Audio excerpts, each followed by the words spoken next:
So if you've been involved in self-help and self-improvement for any amount of time, then you have probably heard about this thing called meditation. And of course, that's a joke because everyone has heard of meditation. It is non-stop in the self-improvement and self-help space. Everyone talks about meditation. I cannot even click on a new self-help website without being asked if I want to download their free MP3 of their guided meditation. And in this video, I want to talk about what my main problem is with guided meditation. And this isn't meant to be like a super serious video about, you know, the pros and cons of meditation, or specifically of guided meditation. I've been meditating for many years, or I should say, as everyone realistically should, I've been trying to meditate for the last few years, but I can never quite seem to get the hang of it. And I just wanted to make a light-hearted video about where I feel that I go wrong with meditation, to see if maybe that reflects with what you find with meditation. Now, of course, don't get me wrong, meditation is absolutely fantastic for your self-improvement. It is backed by science at this point. We know that mindfulness can have massively positive effects on things like anxiety and depression and stress, and it has had those effects for me. It has been massively helpful for me. I just can't seem to get it. And because I have a pretty typically fleeting attention span, I've always found it pretty difficult to just sit down and meditate for any length of time, because, you know, I'll sit there and I'll start to meditate, I'll cross my legs, I'll close my eyes, and I'll just let my mind fall blank. And it'll be beautiful, blissful peace for all of about 3 seconds until I start to think to myself, oh my God, this has been a little long. Surely this has been 10 minutes. And I look at my phone and yeah, sure enough, approximately half a second has passed. So I thought that maybe guided meditation would be my route to inner peace and to presence of mind and to inner certainty, cert something. I don't know what the word is. But it turns out that for me at least, guided meditation is actually even more distracting than just typical meditation. And part of it is me, for sure. I mean, at least 50% of the problem is me. But I do think that a big source of the problem is the fact that pretty much everyone feels that they can make a guided meditation tape and put it online, put it on YouTube, put it on a meditation app, something like that. And so what oftentimes ends up happening is that I'll go on an app that allows people to just put up their own guided meditations, and I'll be listening to some scratchy audio that sounds like they're speaking directly into a Coke can. And I know, judging by the microphone quality of this video, I shouldn't really judge, but I'm gonna anyway. And there are some other stuff that I just don't like about the typical open source guided meditation. Conflicting instructions, or, you know, restricting instructions in some cases.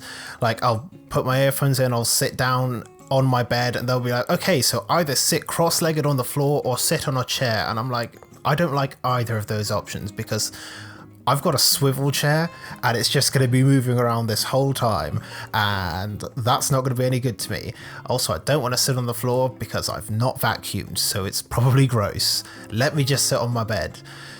And I know that I can just ignore that, but oftentimes it plays on my mind. A lot of times it's also the pacing of the guided meditation, especially when it comes to instructions around breathing. So for example, they'll say something like, now take a deep breath directly into your lungs through the nose for 5 seconds inwards. And so you take in your breath and you're waiting for what's going to happen next. So they count 1, 2, 3, 4, 5, and then they give you an additional instruction that really should have gone at the beginning. So you'll get to 5 and they'll be like, and as you're breathing in, start to imagine a sense of lightness. Start to imagine breathing light directly into your body, and you think to yourself, right, do I breathe out? Do I start over again?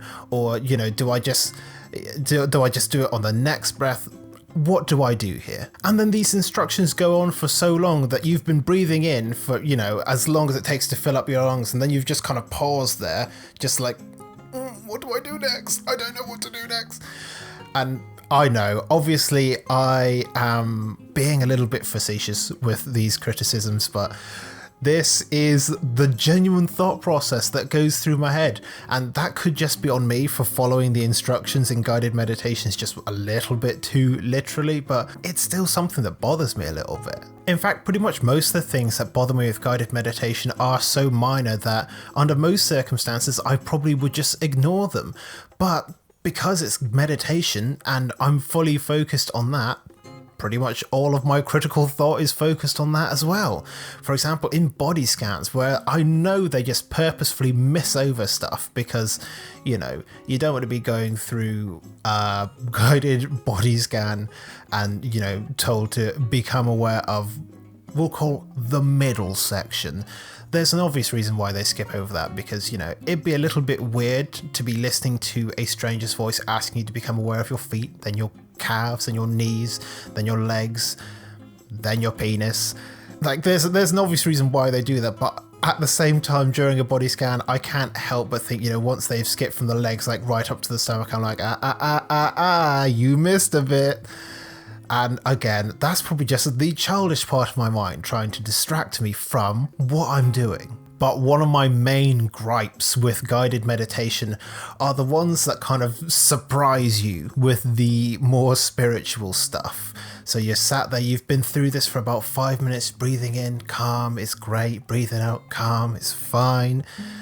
And then suddenly they'll say something like, now, I want you to get in touch with your inner goddess. And you're like, wait a minute, what? We were just doing breathing exercises and suddenly I've got to get in touch with my inner goddess. What is this? Or again, you'll be towards the middle of the guided meditation and suddenly they'll start to ask about, just starting to identify with one of your chakras. And I'm like, I didn't sign up for this, but it's also too late. So I don't really want to continue with the meditation because it's not what I'm here for. I'm going to be distracted by the fact that I don't believe in this stuff.